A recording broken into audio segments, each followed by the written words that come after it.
Bonjour à tous, je suis Jessica Walker et voici le calendrier économique. Jetons un coup d'œil de plus près aux événements les plus importants du mercredi 11 mars.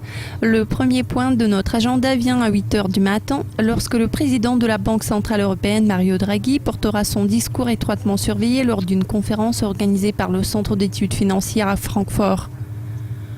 La production industrielle britannique pour janvier suit à 9 h 30. La production industrielle totale a diminué en décembre à la lumière de la production pétrolière plus faible malgré la croissance continue de la production manufacturière. L'estimation très surveillée du PIB de Nièvre pour février sera publiée à 15 h. La version précédente couvrait les 3 mois jusqu'à janvier et a suggéré une croissance plus forte que le gain de 0,5% de la période précédente. Le solde budgétaire fédéral américain pour février sera disponible à 18 h. Le déficit budgétaire a augmenté plus que prévu en janvier après un excédent de 1,9 milliard en décembre. Un événement de haute importance pour les opérateurs du kiwi suit à 20 h. Il s'agit du dernier énoncé de politique monétaire de la Banque de réserve de Nouvelle-Zélande. Jusqu'à présent, les décideurs politiques se prononçaient contre la réduction des taux d'intérêt. L'indice de l'industrie tertiaire japonais pour janvier sortira à 23 h 50. L'indice a glissé en décembre suite à la baisse dans les finances, les services personnels et l'hôtellerie qui a renversé le gain dans l'énergie et les ventes au détail. Les attentes d'inflation des consommateurs australiens pour mars seront publiées à minuit.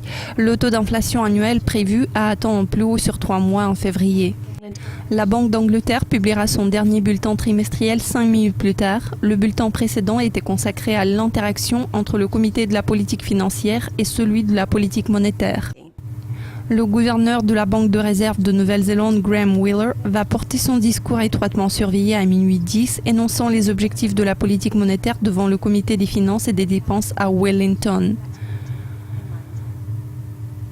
Le rapport sur l'emploi australien de haute importance pour février sortira à minuit 30. Le rapport précédent est surpris à la baisse car le taux de chômage avait augmenté de 0,3%. Finalement, le Japon publiera la confiance de ses consommateurs pour février à 5 h du matin. L'indice a continué d'augmenter en janvier, mais la croissance a été plus faible que prévu. Cela conclut le calendrier économique de mercredi. Notre prochain calendrier couvrira les publications clés de jeudi, alors restez avec nous.